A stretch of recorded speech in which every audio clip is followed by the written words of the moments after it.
of when and how we would need the health outcomes and what they could be. So I'll go into details, and hopefully you can do a quick exercise. If it can be done by 3:15, we'll be good to do the topic prioritization exercise, which will take quite a while. But we are capable. So I'm going to look at the types of outcomes used in health economic evaluation. The outcome measures in cost effectiveness analysis, that's the efficacy versus effectiveness, intermediate outcomes versus final health outcomes, measurements of treatment effects. Some of this we had actually started talking about from yesterday, so it's a continuation. Outcome measures in cost utility analysis, the DALYs, the CALYs, and right now these are not too new, right? And some of the methods that are used for assessing utility value. Then we'll do an exercise. So this must look familiar.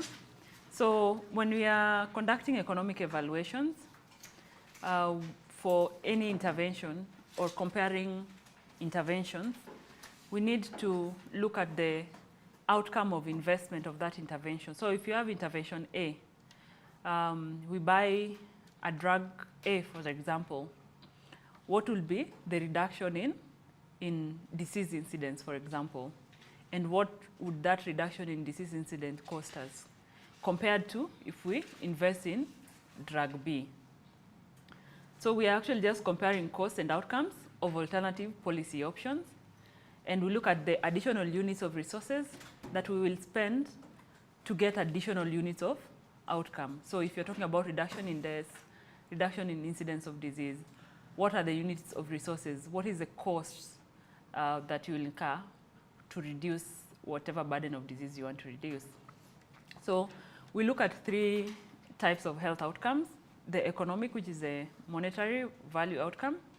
Then we have clinical outcomes, so reduction in risk, reduction in deaths, number of deaths, length of stay, cure rates, whatever you could think about that when we are intervening, we want to reduce. Then we have the humanistic outcomes, and those we'll term them as sometimes subjective, actually. So they have the objective and the subjective component in them because they look at the social components of health outcomes as well. So we have the health-related quality of life.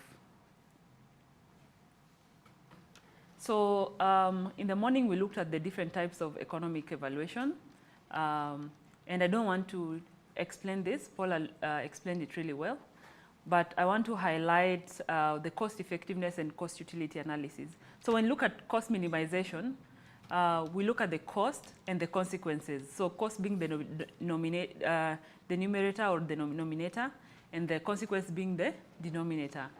But for cost minimization, we're actually just looking at cost per case.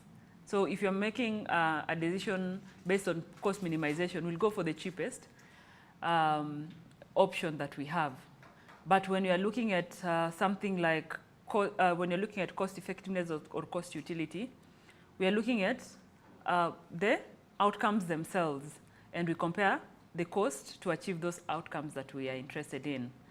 And then for cost benefit, you actually convert the outcomes into monetary value or the benefit into monetary value, and you look at the return on investment. So we are going to focus, HTA mostly focuses on cost utility analysis and cost effectiveness analysis studies.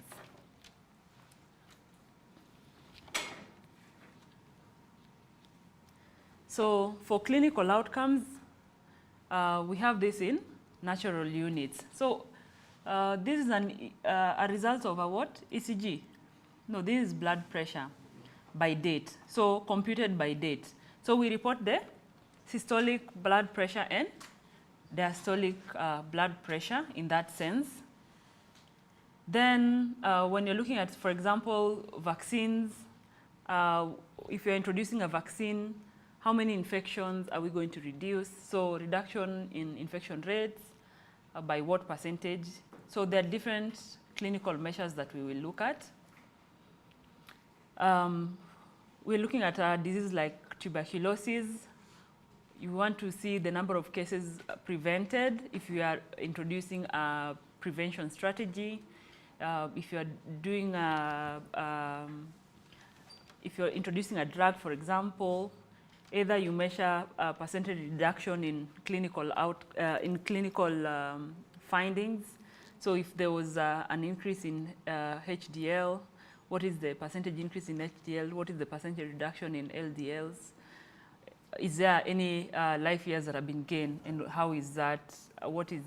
How much is it? So we quantify, yes, and so on and so forth. So this you can look at it for the options for all the other diseases. So we have the pros and cons of using clinical outcomes. So the good thing about using clinical outcomes, they're easy to measure, and when you're within the health circle, people will understand. The health professionals will understand this. But the problem is we have different types of clinical outcomes. So if you want to compare, for example, we want to invest in TB screening compared to investment in treatment for osteoporosis. We have the amount of money that we have, we can only invest in either of them. Is it possible for us to compare number of cases prevented with number of fractures prevented and give a value? It's very hard to make those comparisons. They're not comparable. It's like comparing cassava and tomatoes. They are both food, but they're not comparable, right? Yeah. Then we have efficacy. So maybe you should define for me what efficacy is and what's the difference between efficacy and effectiveness.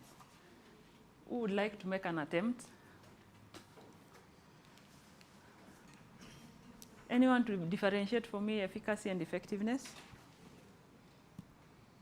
An attempt. And remember, adult learning, everyone is correct and exceeds expectations. Vile umesmile ni kama you're thinking of something. Just make an attempt. An attempt? Yes. Effectiveness and efficacy? Yes. Efficacy is maybe speaking from an analysis point of view. Mm-hmm. Efficacy is... effectiveness? No, sijamaliza. Okay. Efficacy.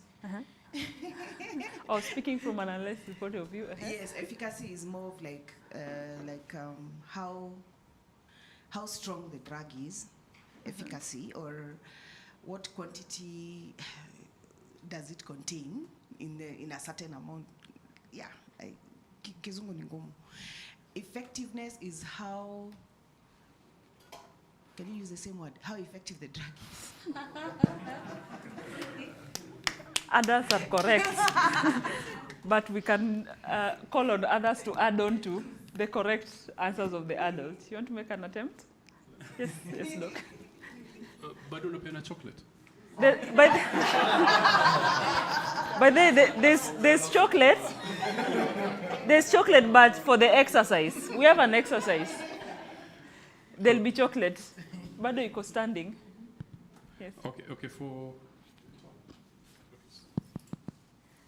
Seems to be on. It's on. Kindly help us to... I'm loud enough. Yeah. I can scream. Okay, for efficacy, it's how well it works under ideal conditions. And then effectiveness is how well it works under normal conditions on the ground, under real conditions, not testing, not in the lab, yes. Yes. Adult is exceeding expectation. So that's right. So usually when we have clinical trials or trials for drugs, we have those phases. So at which phase of a clinical trial will we be determining efficacy of a drug, for example? Phase? Phase 1? Phase 1 ni gani? Aki, natamani kuita Dr. Jeanette arudi.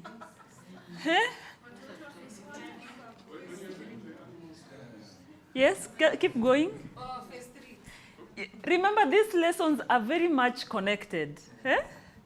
Yes. Doc, you're saying something? Yes, I was saying you're trying to check for efficacy. You can do that when you're doing the animal studies, whether it works under ideal conditions. And there's a stage you mentioned, I think it's stage 2, where you're doing it on maybe one patient or just a few. I don't know whether that is controlled, could be controlled also. But more like for the animal studies. And what happens in phase 3? Phase 3, now you're rolling it out to the effectiveness for the general community. And And what happens in phase 4? post-market surveillance in phase 4. Phase 4 is post-market surveillance. Dr. York, you want to say something? I support including the chocolate. Oh, chocolate ni ya hesabu, my friend. Walimu wa math hawatoangi pesa zao ovyo ovyo. So for efficacy, it's true. We want to know the clinical outcome within the ideal settings. And I have an example. I don't know if you've been following the malaria vaccine. There was a group yesterday that proposed, on Monday, that proposed malaria vaccine to be cost-effective analysis on malaria vaccine. So when the rollout for, one of the, I think phase 3 for R21 matrix was being done. Which country was it tried in? I think it's in Senegal. And probably you may want to look at the paper and the discussion that went into it. So the efficacy of the vaccine that was reported in that paper was approaching like 80%. But the critics have had their say with the findings, because the country in which the efficacy studies were done are very low transmission, like they have very low malaria transmission. So there was a real debate about the location and the prevalence of a disease and how that affects efficacy results for a study. So you'll expect that there will be no much transmission in between patients or populations as a study is being undertaken. And yeah, there was criticism about if that would result in higher efficacy compared if those studies were actually conducted in countries with high prevalence of malaria. So yeah, so because efficacy, you'll do it in, you'll find efficacy studies in ideal settings. But when you're rolling out interventions, you're going to roll them out in the normal population. So even when you're considering results that you're going to use, most of the times you'll want to consider the effectiveness of those interventions compared to efficacy. Then we have outcomes, final outcomes that we may look at for an intervention, and this will take a long period of time to determine in most cases. We have the myocardial infarction, loss of vision, death, quality adjusted life years, disability adjusted life years. You look at these outcomes over the lifetime of someone. And it takes a while to conduct some of these studies and be able to identify. You follow someone until they die. If they die at 90 years, okay. So yeah, it takes a long duration. But there are some outcomes that we can measure over time as soon as the interventions are introduced, which are the immediate, intermediate outcomes, say the laboratory results, the CD4 counts, blood pressures, which are not expensive. We have the equipment, there's already investment. The limitation with these outcomes is the disease processes could affect the clinical outcome throughout that pathway. And the results could fluctuate. It could be cyclic as well. So if you measure this time and you're not following this person like throughout their lifestyle, any recurrence, you may not be able to capture and quantify those outcomes and relate them to the cost. Okay, so I think this is what I was talking about in the other slide. And I was actually discussing this with you yesterday, where I was telling you, even when you're conducting critical appraisal, you may want to look out for the outcomes that have been reported. So there are studies that will report both the intermediate outcomes and the final outcomes, like this one. They're reporting the deaths, the acute myocardial infarction and all this, and also the intermediate outcomes. So it helps you, you're able to actually track the outcomes from the very start for a short period of time and a long period of time as well. Then we have measurement of treatment outcomes. Hii hata nikiongea about tena mtanifukuza hapa. So we did a lot of this yesterday, very well examined. So when we're looking at treatments, screening techniques, diagnostics, we know which outcomes to pull out and to look out for from studies, right? Great. I'm not going to recap that, I'm sorry. Hata tulichora diagrams jana, si ndio? So let's look at outcome measures in cost utility analysis. So the common units, as was mentioned in the morning, for cost utility analysis are the quality adjusted life years and disability adjusted life years. So quality adjusted life years, which is also known as the QALYs, are the years of healthy life lived compared to the DALYs, which is the disability adjusted life years, which are the years of healthy life lost. So in our setting currently, which one do we mostly use? QALYs or DALYs? I love when there's a debate. It excites me. Who says DALYs? Yes. Thinking we tend to look at how much we can improve your life, not necessarily. I'm almost feel like QALYs is almost like promotive, and we focus a lot on curative, at least in our setting. So in our setting, do we focus more on QALYs or DALYs?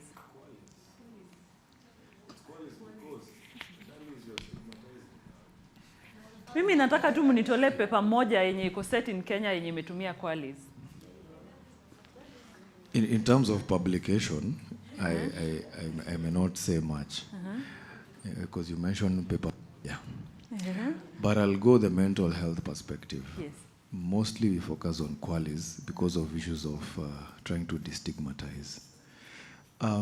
It's very difficult, not unless you're talking to scientists or those who are in the affluent society. But majority of our mental health related issues, we try and communicate more from a health promotion perspective so that we destigmatize. So the DALYs, we try not to amplify it much because we are trying to move towards health promotion amongst others. Then from a societal perspective, even this pastor from Shakahola, you try to sell hope. So years of healthy life lived. Mtu akisikia hiyo ina make sense. I don't want to hear about me dying, right? No one. So, yes. Anaifanya from efficacy or effectiveness, like is it an ideal setting or what is in our setting? Ideally, that's what should happen. Yes. But what is happening in our setting? Yeah. Pardon?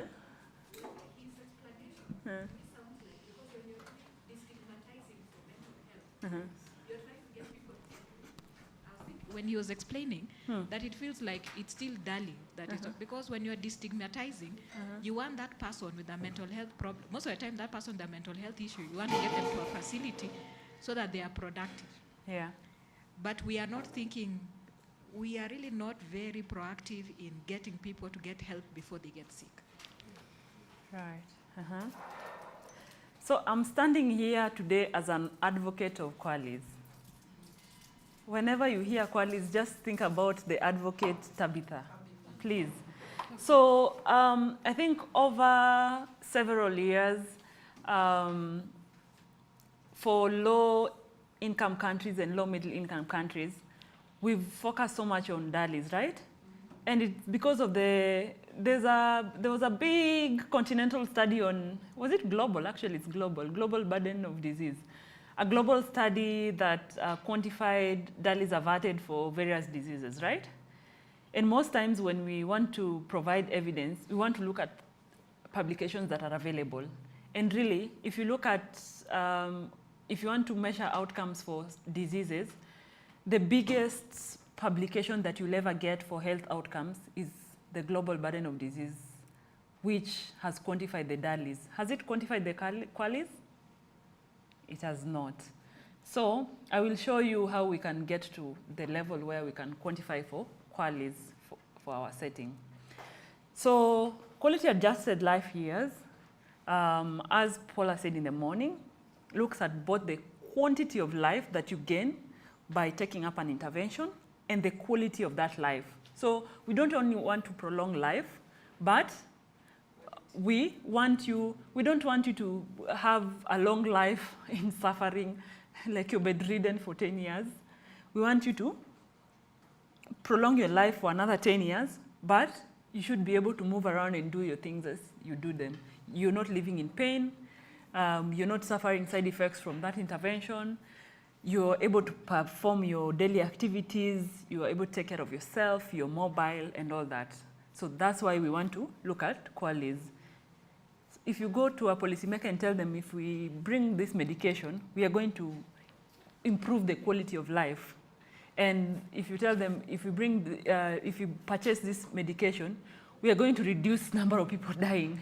Which one has more impact? Quality of, yeah. So for calculation of QALYs, we usually say that one person enjoying full health for 1 year is equivalent to 1 QALY. So it doesn't matter if this one person is a woman, a man, a child, 1 QALY is equal across. And one person enjoying 50% of full health for 2 years is also 1 QALY. So you are able to actually make that measurement. And there are actually tools that are used to do that measurement. So we say 1 QALY is calculated by the number of years lived times a utility. And what's a utility? Utility is now the measure of quality of life that represents the health-related quality of life of an individual. So we measure the quantity by the number of years that will increase for that person. And then we measure the quality of life using utility values. And utility values range between 0 and 1. So 0 being the worst health and 1 being the best health state that someone could be in. And these help us even with the measurements. There's discussions about utility being below 0 for, are there conditions that could be worse than death? I'd rather die than resign. So I'd rather die than resign means that death is the worst. But is there a condition where I'd rather die than have that condition? What instances are those? You are in so much pain, mpaka unasema afadhali tu nikufe. So that's that's a state worse than death. We are not going to go into that today. That's a whole debate here, PhD. Patients in coma for a while. Yeah, yes, yeah, okay. Yeah, okay, let's look at DALYs, then we'll come back to how we can do calculations or determinations for utility. So for DALYs, I think I've talked about this. There was a study that the very first time global burden of disease was determined was in 1990 by the World Bank.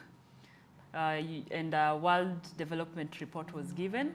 So the initiative was to quantify the health effects of more than 100 diseases, and injuries across 8 regions of the world. That's big, right? And it was the first study that was conducted by WHO with Harvard University. But there's been an update recently in 2021. And this is readily available and accessible online. So DALYs, in this sense, was calculated, is talked of as a single measure of that quantifies the burden of disease, injuries, or risk factors. And it compares lows in health against one reference point. And the reference point is now the opposite of our utility. So for utility, 0 is death, 1 is perfect health. For DALYs, 1 is death and 0 is perfect health. That doesn't even make, okay. 0 is perfect, okay. So we determine DALYs by adding the years of life lost plus the years lived with disability. So how many years, so if someone suffers from malaria and dies at 5 years, and the life expectancy is 65 years, what are the years of life lost? Yeah? Pardon? So life expectancy tulisema ni 60? And a child dies of malaria at 5 years. So how many years did they lose? 60. Okay. And then there's years lived with disability. So you add years lived with disability. So years lived with suffering from that disease or due to that injury. Yes. And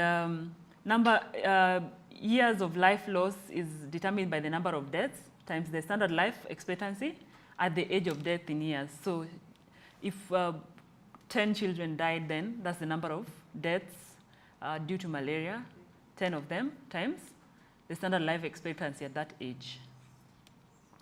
Okay. Yeah. Then years lived with disability is number of prevalent cases times disability weights. And there's a way this was actually calculated, and these disability weights are available also. You'll not need to determine them for different diseases. So DALYs in HTA are used as a health measure in economic evaluation. To interpret them, the interventions that increase the number of DALYs averted are better. So the opposite. But you'll find that DALYs are only used in countries that do not have local data for QALYs. And I feel and believe that as we talk about, as we have a conversation on HTA, we should be having a conversation on how we could go ahead and have local data for QALYs for Kenya. And for us to do that, we need tools that can be used for making decisions. DALYs is already available. What about QALYs? We can talk about that. And DALYs help us to compare the burden of different diseases. We don't want to compare burden. We want to see the quality of life that we improve and the quantity of life that we increase. So this is an excerpt from the Global Burden of Disease, the updated version for Kenya.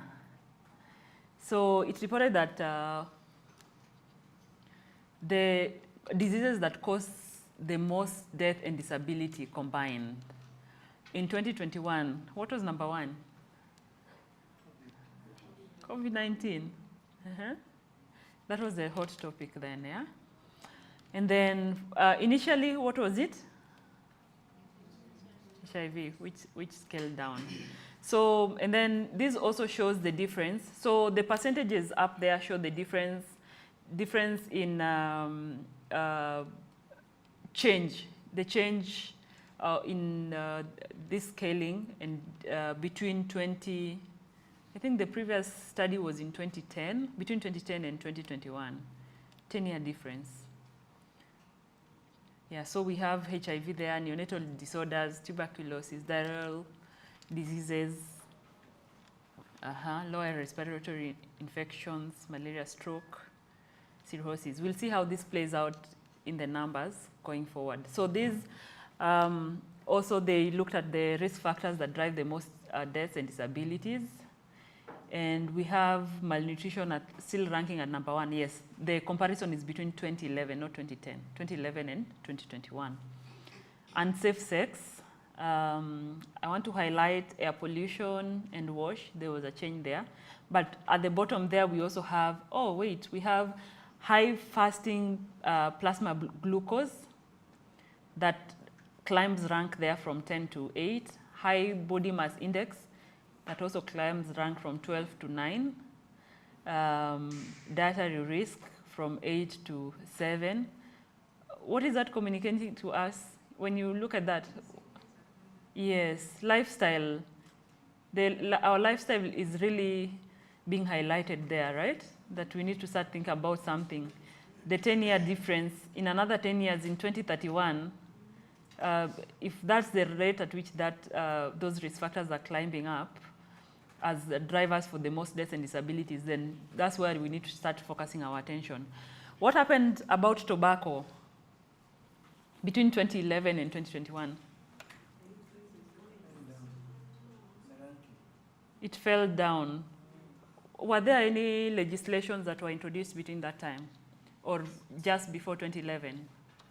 When was this, smoking, no smoking in public regulations put in place? Pardon? And the tax, which years? Around 20? Yeah, public education. Currently, I think, is it in the US or in Europe? There's a legislation that has been introduced on tobacco-free generation. Have you heard about it? So for tobacco-free generation, countries are going towards increasing the age at which someone can access cigarettes by 1 year every year. So it means that for that country, for people who are born from, say, 1st January 2019 and going down, they will never reach that age. So it will get to a point that no one will be smoking, because if the age for to be able to purchase a cigarette is 18 and you're 17 this year and it keeps going up by 1 year, you'll be chasing wind, right? Yeah, so that is actually legislation in I think it's either the US or some country in Europe. I'll check again, but, pardon? It's not US. I think it was.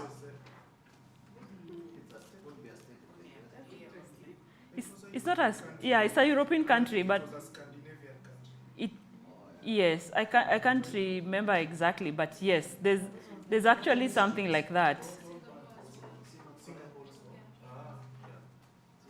Yeah, so you can imagine just by legislation how much difference the risk goes down, and you can imagine. So for that country, they are estimated that by a certain, I think like in another 20, 30 years time, there'll be a reduction in people smoking by like almost 2 million people. And they'll have reduced over 100,000 in total cases of stroke, lung cancer, like a certain number of diseases. And that was actually quantified. It's a very interesting, you should check it out. My memory is also good because I read it a while back. So both QALYs and DALYs are valuable metrics for evaluation of health outcomes. QALYs are more suited for individual level evaluation and cost utility analysis. And we actually prefer to use QALYs in health technology assessment as well. DALYs most suited for population level assessment and global health policies, most commonly used by WHO here. So let's look at how we can determine utility. So there are several evaluation techniques. You're saying it's England? England, yes. Something interesting to look at when you have time. Yeah. So there are several evaluation techniques. I think one of them that Nyukabi was asking us about the standard gamble. So you remember we want to look at quality of life when we provide an intervention and combine it with quantity. So how do we determine that quality of life? We determine the quality of life is measured in utility values. How do we determine utility values? There are two methods. There are direct methods, the three of them: visual analog scale, standard gamble, and time trade-off and others, that there are newer methods that are also available. Then there's indirect methods, which you ask, like there are preference-based methods or mapping methods that you ask people what they prefer or how they would rate how they feel when they have that condition. So I'm trying to make this really simple. It's a bit complex. So for visual analogs, so we look at the direct methods. So for visual analog scale, there are scales that have been designed that show the worst state of health being 0 and the perfect state of health being 100. So that's like 0 to 1, Sivyo, when you convert to percentage. So 100 being the perfect health, 0 being the worst health. Then you actually provide this scale to a patient who is suffering from a certain condition. And you tell them, like, in the state that you're in, could you give me, on a scale of 0 to 100, how you would rate your health at this time? And you'll find, for example, if someone is just having mild disease, they'll rate their health more highly compared to someone who's bedridden or is experiencing worse disease. So someone rates themselves how they feel or where they would rate their health at that point when they're having that disease. So it's pretty straightforward. Then for standard gamble, you give someone 2 alternatives to choose from. So you tell them you have drug A and drug B.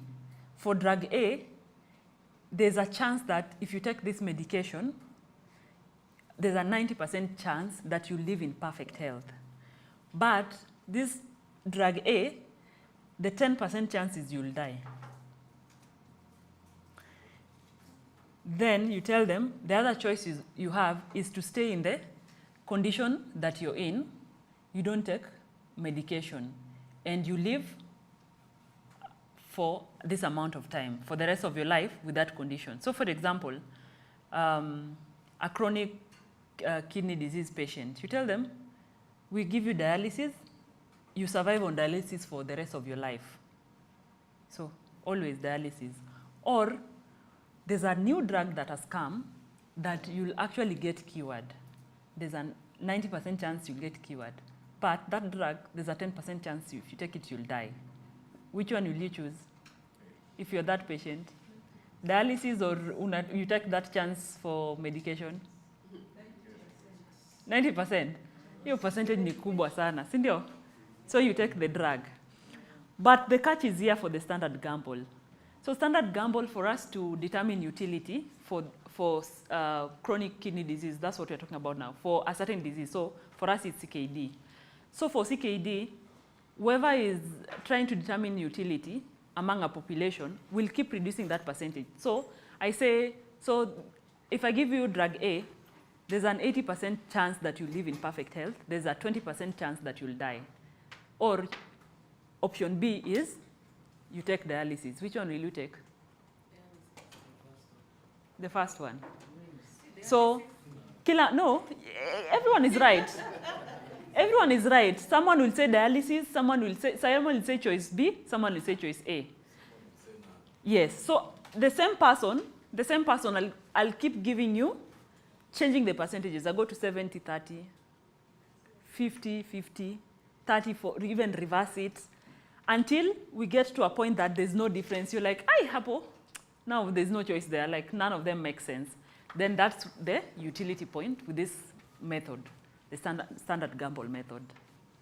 Okay, yes. So it's a way of determining utility. And you don't have to do this every day to determine utility.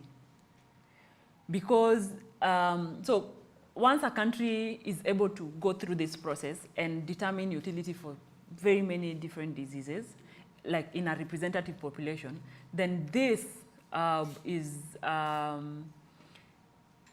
documented as the value set that we can use for determining utility in that country, and can be used severally.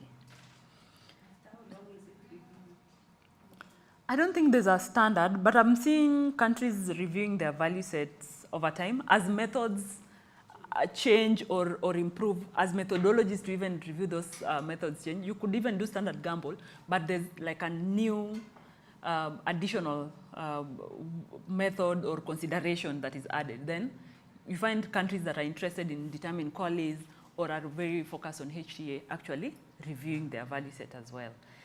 And they have justifications for it. So the point at which now you don't have, there's no indifference between the choices that you're given, that's your utility of health, state for A. So this just explains that as well. I think alternative is either to take drug A, live in perfect health or die, and there are probabilities of living in perfect health and probabilities of dying. The alternative is live in chronic health state, which is CKD for us. What about time trade-off? This is now another direct method of determining utility. So for time trade-off, we are now trading the amount of time. So you have the first choice, you'll be in health state A, which was CKD for us, for 10 years, then you die. Or second choice is you live in full health for, say, 2 years, then you die. Which one will you choose? So you are not going to get CKD in choice 2. You're in perfect health, but you're told you live in perfect health for only 5 years, then you die. Or you live for 10 years, but you live with CKD. Utachukua gani? Ya kwanza. Perfect health for... Perfect... Oh, you live with CKD for 10 years. Afadhali you live longer with suffering. You live for 5 years, perfect health, 5 years. Okay. What if you're living for perfect health for 2 years, but you could live for 12 years with CKD? Perfect health for 2 years. What if you only have 1 year to live in perfect health and 14 years? Afadhali you suffer with that CKD when dange dialysis, but you're there for them. But if you have, exactly. So when this, so now you realize how when you have a representative population, those social aspects will be covered when you're determining utility, because the decision I will make is not the same decision you'll make. I'll make a decision thinking about how my child is in preschool, and if I have another 10 years to live, at least atakuwa amefika high school. Nitakuwa nimemsongesha, nimepanga hata kama nakufa in those 10 years. Nimeweka pesa pahali, sijui kwa insurance, najua atamaliza high school, amaliza university. For someone who is not sick and they love to travel, I mean, they don't have a family, they want to travel, they want to maximize their life. They're just like, why am I suffering here and I can't even travel, I can't go bungee zip lining. I'd rather be in perfect health for 2 years. Like in those 2 years, I travel the world. Yeah. I don't need to keep any money for any child, right? Yes, so it becomes very representative. In the end, the midpoint that you get will then be brought together with the different health states to determine the utility and the value set for that particular country. And that is why countries are encouraged to actually determine their own value sets, because our social and economic considerations could be very different with another country. The things that affect us in this geography will probably be similar with our neighbors, but might not be exactly similar. There are cultural issues that we'll think about. There are cultures where no matter what happens, don't choose death, right? It's possible. Like if someone even thinks that you could say, I'd rather die than, you know, they'll just be, yeah, it's a taboo. You'll utapelekewa nini, herbs. Yeah, I have a question now. Yes. Most mental health drugs, especially those that treat affective mood disorders, anxiety, let's not pick this chronic one like schizophrenia, bipolar, just anxiety. A teenage girl, okay, let's use the boy child. A teenage boy is about to sit for maybe KCSE. So at Form 3, they now start going to see a counselor, then counselor recommends psychiatrist by the time he or she is in Form 4. Then the psychiatrist diagnoses anxiety. Then they need to put on medication. So of course they give options. Do you go for fluoxetine or paroxetine? One is short acting, the other one is long acting. But both of them will leave this boy worse after 9 months, battling withdrawals, because you see you have to taper off. Okay? Mm-hmm. How do you factor that? Is it on the standard gambling? Is it time trade-off? Because the anxiety, though it was there, but it was not leaving this boy bedridden, tantrums, etc. Okay? Mm-hmm. But once they've been put on medication for 2 years, and it's now time to taper off, the patients are left off being worse for another period of another 6 more years, such that even in campus, they can't cope.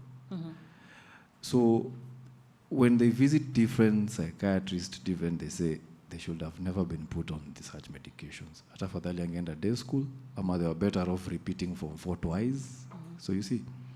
So who reviews, a question had been asked, who reviews these societal standards, when to put on fluoxetine, when to put on paroxetine? Because remember, these drugs are highly dependent. Is it on standard gamble? Is it time trade-off? Is there like a standard baseline to say you should not use this because of 5, 6, 7, 8? Such that you find a patient comes out after 10 years thinking their life was wasted for a period of 10 years because somebody put a pill on them for 2 years. Okay, so choice in this sense. So what I'm teaching now, the methods I'm teaching now, is how we can determine quality-adjusted life years. But what you're talking about is actually the quality-adjusted life years in that sense. So, for that patient, like you have 2 options. You have 2 optional interventions, and you need to probably determine what the utility for this person is over that period of time. Before, like at 9 months, after 10 years, you know, and then look at the quantity of life that they will live before they die. So these are studies that usually take like a bit of time, and different methods are used. And there are then set standards that can now be used, even like when you want to conduct modeling. You have the value sets that you can use to determine quality-adjusted life years. But usually these qualities will be different with the intervention, because how I will rate myself when I have malaria will be different with how I will rate myself when I have pneumonia, for example, right? And someone will need to determine my QALY when I have malaria and determine my QALY when I have pneumonia, you see? And those will be different. And then, so if you're determining, even when I have malaria, if you're determining my quality of life, when I'm taking artemether compared to what? Yes, artemisinin or chloroquine, for example. Those days, I hated chloroquine as a child. Anyway, so those values will be different, right? And when you put that into, when you compare that quality-adjusted life year with cost, then you'll check if you're really adding value to that patient, if it's cost-effective or not. Yes. So, but these methods are different. So we are just showing like those methods that will be used. So for example, if I come eventually, so these are the direct methods, then there are the indirect methods. So one of the indirect methods, let me skip to it so that I explain what you're asking. One of the indirect methods that we use to determine utility is there are some tools. For example, the EQ5D5L. I don't know how many have heard about EQ5D5L. Yes, and there are so many other tools as well. So EQ5D5L is a questionnaire that has 5 dimensions. So it looks at, is the group that determine the instrument to measure health-related quality of life. And actually, it's copyrighted by, it's from Europe. So it has 5 dimensions that look at the health-related questions divided into 5. And then it has 5 levels of response. So the 5 dimensions are, you're looking at change in mobility in someone, you're looking at change in self-care, change in usual activity, change in pain or discomfort, and anxiety or depression in that disease state. So let's go to my example about malaria. So when I have severe malaria, for example, you come and ask me to rate myself, like you'll tell me, now that you have malaria, severe malaria, has it changed your ability to walk? So you'll say, no, I don't have a problem. Or, yeah, there's a slight problem, like I can't walk for long. Or moderately, I can only walk from here to the door and I'm tired, I need to sit down. Or severe, you know. Or extremely, like this is someone who is bedridden, I'm unable to walk. Then self-care. What is the usual self-care? Clothing yourself, eating, you know, those things. Like how has that disease affected your level to take care of yourself? Then the usual activities, driving, going to work, blah, blah, blah. What is the reduction of those, your ability to do those things now that you have malaria? Then pain, what's my level of pain? Can I say I have slight pain, moderate, severe, or extreme pain, you know? And then anxiety. Am I worried? Am I, you know, because of the state that I'm in? So I evaluate myself and tell you. So for example, if the first response I gave you was 3, which is moderate, then I gave you a 2, then maybe a 4, then maybe a 5 and a 1. So the person who is going to be determining the value set for the general population, you remember the standard gamble of choosing one choice over the other? Those choices, we'll use them to make values. So when I say when I have malaria, my response will be 3, 4, 2, 1, 5. That value set will give me that combination of that health state and tell me, in this health state, this will be the utility. So if I'm in that health state with malaria and someone else is in that exact health state with pneumonia, the utility will be the same. And that's how we get the QALYs. That's why the QALY now ends up being the same.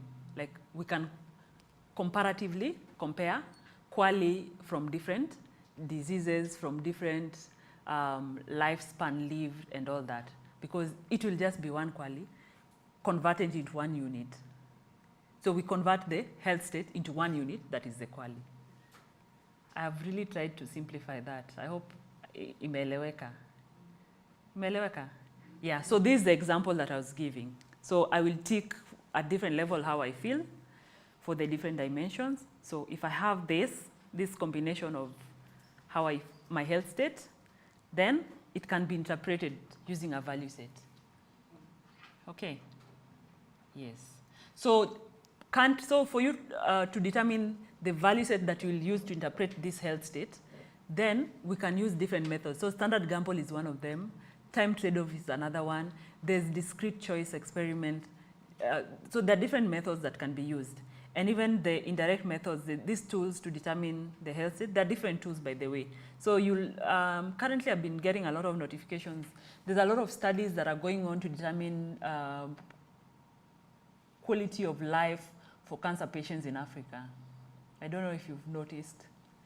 So there's a whole chain from several countries in Africa that are determining quality of life, but they're not determining quality adjusted life years. So there are different measurements of health-related quality of life as well. But for us, we are focusing on QALYs and DALYs because that's our point of interest. So this EQ5D questionnaire, there are different questionnaires. There's the EQ5D with 5 dimensions and 5 levels. There's one that only has 3 levels, and the advantages are outlined. So these ones are mostly used in adults, but they can be used in children in instances where these are not available. So when they're used in children, you will not be able to interview the children directly. So you will then have proxy tools for these questionnaires. So you use the proxy version, and the proxy will be probably the caregiver of the child. So you ask the caregiver, if you are to speak on behalf of your child, like if you are to be your child, think about how your child feels now that they have malaria. How would you rate them for? Like, how do you rate their mobility level, their self-care, their usual activity, as the activity reduces and all that? So the proxies will respond. And that will also happen for like extremely critical patients as well.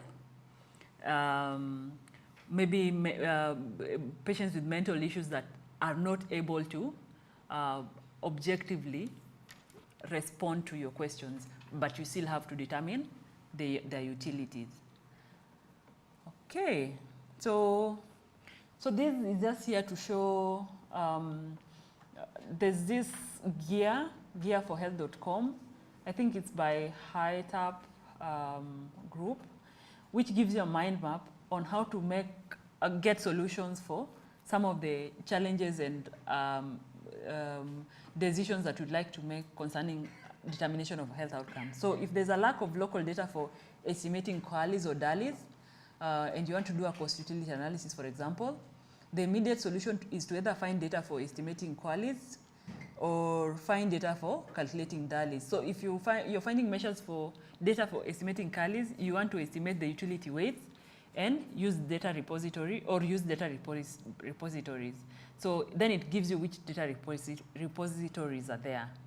But if you want to estimate the utility weights, then it gives you the methods that you can use, which I've discussed with you. So it's just something interesting that you can think about as you go. Yeah. Does someone want to get into a debate?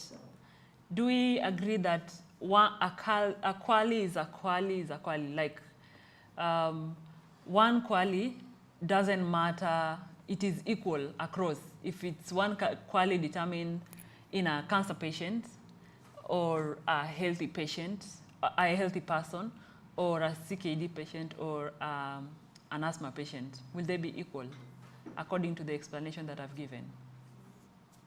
Yes? Yes, no, maybe? No, I think it depends on the condition. It depends on the condition. And the severity. Pardon? And the severity. And the severity. Yeah, because you were saying that for the healthy person, 1 year QALY, but for the one with 0.25 times 4 is still QALY. Yeah. So is it equal or not? In reality or in computational purpose? Okay. But computation is coming from reality, because when you're determining utility, we are not guessing. If it is based on reality, me I'd say it's equal. It's equal. Do you know why? Uh-huh. If it's based on reality, not science. Pardon?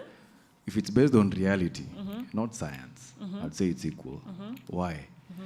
Because mwenye anafinywa na kiatu ndio hiyo ajue inafinya kiasi gani. You see? So you might have a cold, I might be amputated. But my perspective, I'm enjoying more life than you. So he who the shoe is pressing is the one who knows. And in science, now that you If said it's in in science, it's science, not. you can do all those mathematics, the umbrella systematic assessments, all those. Okay. But if you say you'll have a better quality of life than this other person, whenever that individual goes back into that society, depending on external factors, regardless of what they're going through, you might find they're coming out much more, enjoying more life, even if they live for 2 days. So, I want you to, at your free time, go to Google and type this.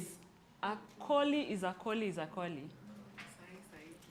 Si sahi ninataka kudetermine your qualities.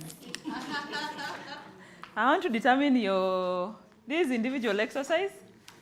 We can do it for 10 minutes. Determine what your quality is. So it has two parts. The first part, in your current health state, rate yourself hapo, utuambie what your utility is. Then the second part is you are in a condition in which a participant, a participant loses both legs in an accident. Now determine their utility. So do both. Then you see if the utility will change. After we determine this utility, I'll tell you the number of years these two people have lived. Then we'll determine their qualities. Tukubali kama ni the same or not. Okay. So 10 minutes. I think by 3:30 we can go to the topic prioritization exercise, which will be group work. Yeah. Sawa sawa.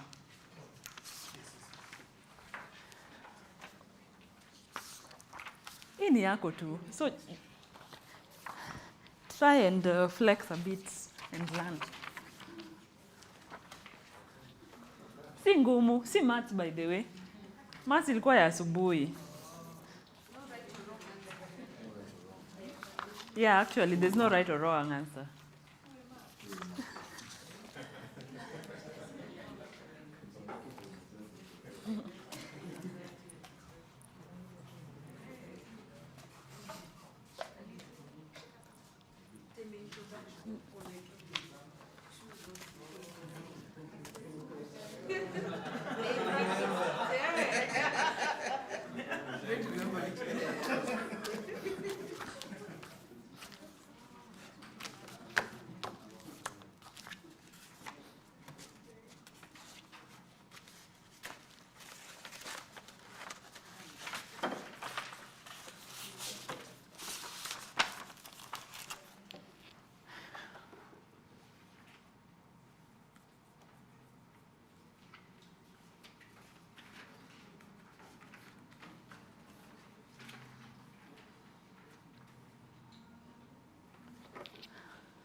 Mwalimu wa maths. Hii si maths, ndio? Read the instructions carefully. Are you sure what you have written is the right answer? Do you have this? Just read the instructions, it's pretty straightforward.